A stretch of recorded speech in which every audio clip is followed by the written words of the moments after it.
ክቡር አቶ ታገሰ ጫፎ፣ የተከበራችሁ የክልል ርዕሳነ መስተዳድሮች፣ የተከበራችሁ እንግዶች፣ እንኳን ወደ አያታችሁ ቤት በሰላም መጣችሁ።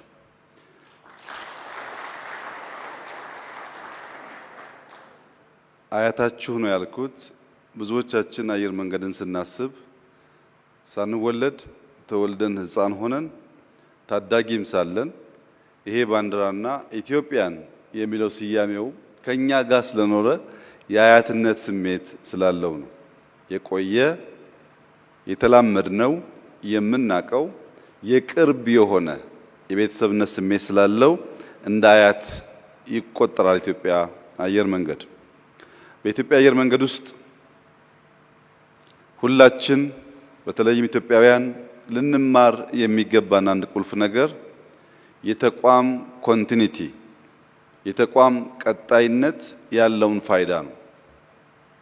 ይህ ተቋም ከ70 ዓመት በላይ እድሜ ማስቆጠሩ ብቻ ሳይሆን እድገቱን ሳያቋርጥ ኢትዮጵያውያን የተቀባበሉ ሊያቆዩ በቻሉት ልክ መከላከያውም፣ ገቢዎችም፣ ሌሎች መስሪያ ቤቶች በሙሉ በዚህ መንገድ ሳይቆራረጥ የቀጠለ እድገት ቢኖራቸው ኖሮ ምን አይነት ተቋማት ኢትዮጵያ ሊኖራት እንደሚችል ማሰብ ያስፈልጋል። ከኢትዮጵያ አየር መንገድ ጋር ባቡር ጀምረናል። ታውቃላችሁ፣ ከአዲስ አበባ ጅቡቲ የጀመርነው ዛሬ አይደለም። ለምንድን ነው የኢትዮጵያ አየር መንገድ በተለያዩ የአፍሪካ ሀገራት ሼር ወስዶ እየሰራ ኢትዮጵያን አፍሪካን ከዓለም እያገናኘ የኛ የባቡር ቴክኖሎጂ ሴኔጋል ያልደረሰው ደቡብ አፍሪካ ያልደረሰው ብለን መጠየቅ አለብን። በእድሜ ከሆነ አይለያዩም። በዚያ ልክ እድገቱ ቢረጋገጥ ኖሮ ዛሬ ከአዲስ አበባ ጅቡቲ ሳይሆን ከአዲስ አበባ ፕሪቶሪያ የባቡር መንገድ ይኖረን ነበር ማለት ነው። የኢትዮጵያ ቴሌኮሙኒኬሽን እድሜው ከአየር መንገዱ የሚያንስ አይደለም፣ ይበልጣል። ለምንድን ነው የኬንያ፣ የናይጄሪያ፣ የሴኔጋል ቴሌኮሙኒኬሽን ውስጥ እኛ ድርሻ የሌለን? በአየር ብቻ ሳይሆን በቴክኖሎጂ አፍሪካን የማናገናኘው ለምንድን ነው ብለን መጠየቅና መቆጨት ይፈልጋል። የኢትዮጵያ ፖስታ አገልግሎትም እንደዚሁ ነው። እነዚህ ተቋማት አንዳንዶቹ በሀገር ደረጃ ላቅ ያለ ስራ ሰርተው በአፍሪካ ደረጃ ሚናቸው ጎልቶ የማይታይበት ምስጢር ምንድነው ያላችሁ እንደሆነ ኮንቲኒቲ ነው።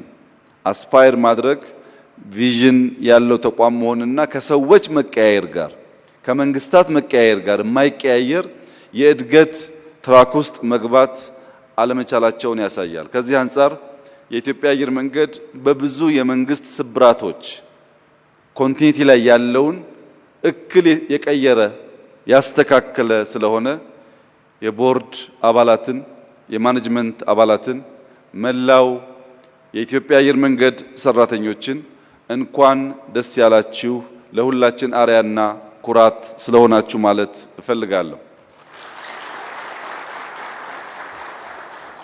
የኢትዮጵያ አየር መንገድ ላለፉት ዓመታት መተላለፊያ ነበር። ከአንድ ሀገር ወደ ሌላ ሀገር የሚያስተላልፍ ተቋም ነበር።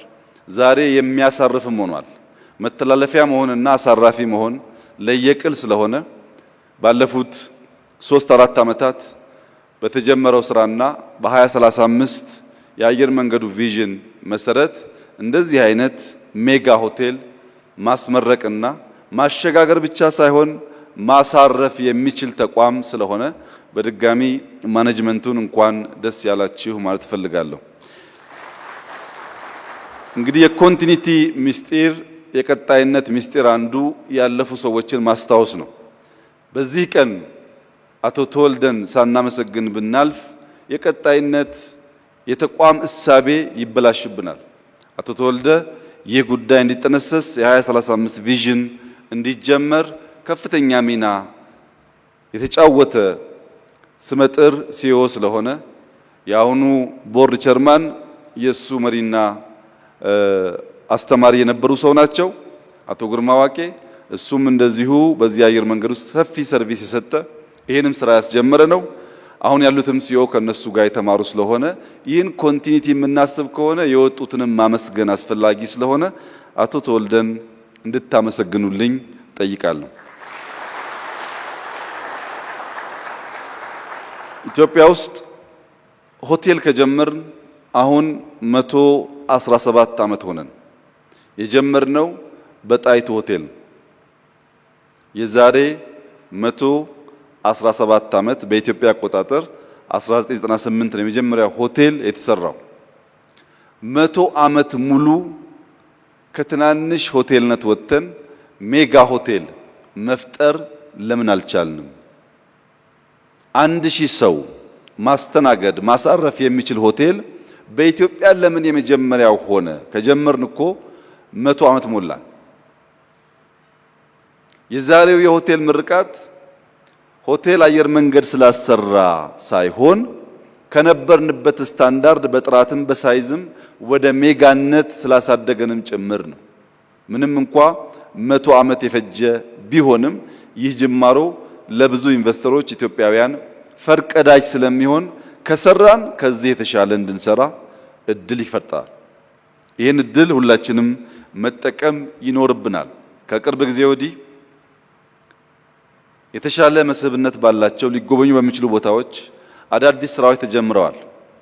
ጎርጎራ ላይ የሚሰራው ሪዞርት ለዚህ አየር መንገድ ሌላ የገበያ ምንጭ ሊሆን ይችላል። እጅግ ውብ በሆነ መንገድ የተሰራ ስራ ነው። በቅርቡ አላላ ኬላ ተመርቋል። ኮይሻና ወንጪ እንዲሁ በየሚቀጥሉት ወራት ውስጥ ይመረቃሉ። እንደዚህ አይነት ስራ እያስፋፋን ከሄድን በቱሪዝም ሴክተር ላቅ ያለ ውጤት ልናመጣ እንደምንችል ሊሸጥ ሊታይ የሚገባው ገጸ በረከት ኢትዮጵያ ውስጥ ስላለ ያን ለመግለጥ እድል ስለሚሰጥ የኢትዮጵያ አየር መንገድ የራሱንም እነዚህን ሆቴሎችና ሪዞርቶች በማስተሳሰር የበኩሉን ሚና እንዲጫወት አደራ ማለት እፈልጋለሁ። ዛሬ የኢትዮጵያ አየር መንገድ ከ130 በላይ አውሮፕላኖች አሉት። ይህ በአፍሪካ ትልቁ የሚያደርገው ቢሆንም ከሁሉ በላይ የሚያጓጓኝና በተባበረ ክንድ አብረን እንድንሰራ ያስፈልጋል ብዬ ማስበው በ2035 የኢትዮጵያ አየር መንገድ ቪዥን ውስጥ ዛሬ ያሉትን አውሮፕላኖች በእጥፍ በመጨመር 270 ማድረግ ይፈልጋል። ይሄ ትልቅ ቪዥን ነው። የኢትዮጵያ አየር መንገድ የቦርድ አባላት፣ የማኔጅመንት አባላት፣ ሰራተኞች ብቻቸውን አያሳኩትም። እያንዳንዱ ኢትዮጵያዊ አያቱን ወጣት የሆነ አያቱን የማስፋት የማሳደግ ኃላፊነት እንዳለበት አስቦ የኢትዮጵያ አየር መንገድ አስተላላፊ ብቻ ሳይሆን አሳራፊም እንዲሆን በቂ አውሮፕላን እንዲኖረው በአፍሪካ ብቻ ሳይሆን በዓለም ስመጥርና በቀላሉ የማይወድቅ ተቋም እንዲሆን ሁላችንም የበኩላችንን እንድንወጣ እንድናግዝ ይህ ቪዥን እንዲሳካ እንድንሰራ በታላቅ ትህትና አደራ እያልኩ የኢትዮጵያን ብልጽግና የምናረጋግጠው ትልቅ በማሰብ ትላልቅ ስራ በመስራት በመጀመር ብቻ አይደለም በመጨረስ። አስቡት አዲስ አበባ ውስጥ ስንትና ስንት ሆቴል የዛሬ 5 ዓመት 6 ዓመት 10 ዓመት ተጀምሮ ቆሞ እንዳለ በ3 ዓመት ጊዜ ውስጥ ይህን የሚያክል ስራ መስራት ከተቻለ ለምን ቆሙ? ሁሉም እንዲጠናቀቁ ምን ማድረግ አለብን የሚለውን አሳይመንት ለሁላችን የሚተው ይሆናል። የመጨረሻው መልእክቴ እንደ አየር መንገድ ልባችን ራዕያችን ሰፍቶ በአፍሪካ የምንወዳደር የምንልቅ ትልቅ ተቋም መሆን ሲገባን በሰፈር ፉክክር በአጭር እያስቀረን ያለው ቫይረስ ከኮሮና የባሰ ስለሆነ ከሰፈር እይታ ወጥተን በአፍሪካ ገበያ ውስጥ ለመወዳደርና ለማደግ የምንችል ሰዎች እንድንሆን አደራ ማለት እፈልጋለሁ። እንደ ኢትዮጵያና ኢትዮጵያውያን በራሱ ላይ ማዕቀብ የጣለ እንደ ኢትዮጵያና እንደ ኢትዮጵያውያን በአፍሪካ ብቻ ሳይሆን በዓለም ስመጥር መሆን ሲችል ባልተገቡ ጉዳዮች በሰፈር ታጥሮ በደህንነት ውስጥ የሚኖር ሕዝብ ለመኖር እርግጠኛ አይደለም።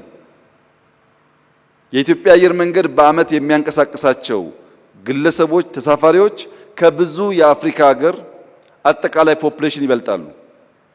የኢትዮጵያ አየር መንገድ ሲኦ ማለት የብዙ የአፍሪካ ሀገራት ቁጥር ካላቸው ጥቂት ቁጥር ካላቸው ሀገራት በላይ ፖፑሌሽንን ወይም ሰዎችን የሚያንቀሳቅስ ተቋም የሚመራ ሲኦ ማለት ነው። በዚያ ልክ ብንሰፋ፣ በዚያ ልክ ብናድግ ኢትዮጵያ ውስጥ እጅግ አስደማሚ ነገሮች ለማደግ ምቹና አስቻይ ሁኔታዎች እንዳሉ ያሳያል። እዚህ የተገኛችሁ እንግዶች በቅርቡ የተከፈተውን አላላ ኬላን እንድታዩ ጋብዛችኋለሁ። የኢትዮጵያ አየር መንገድ እዛ ያለውን አየር መንገድ ኤርፖርት እንዲያስፋፋውና ለእንግዶች ምቹ እንዲያደርገው ኮይሻን፣ ወንጪን፣ ጎርጎራንም በዚህ ውሳቤ እንዲያይ አዳዲስ ስራዎች እንሰራለን። የኢትዮጵያን ብልጽግና እናረጋግጣለን። ትልቅ ነበርን ትልቅ እንሆናለን ሳይሆን ትልልቆች ከደረሱት በላይና መፍረስ የማይችል ሀገር እናንጻለን። ለዚህ ኢትዮጵያውያን ልባችን የሰፋ ይሁን። እኛ ለማኞች አይደለንም። ሰርተን የምንለወጥ እንድንሆን፣ እንድንተባበር፣ ከሰፈር እይታ እንድንወጣ፣ የመተው የማለፍ የይቅርታ ልብ እንዲኖረን፣ ትልቁን ነገር አስበን ለዚያ እንድንተጋ አደራ ማለት እፈልጋለሁ። እንኳን ደስ ያላችሁ። ይህ ነገር እንዲቀጥል እንዲስፋፋ በትብብር የኢትዮጵያን ብልጽግና እንድናረጋግጥ አደራ እያልኩ የአየር መንገድ ሰራተኞች፣ ማኔጅመንት፣ የቦርድ አባላት እንዲሁም መላው የኢትዮጵያ ሕዝብ እንኳን ደስ ያላችሁ፣ እንኳን ደስ ያለን ማለት እፈልጋለሁ። አመሰግናለሁ።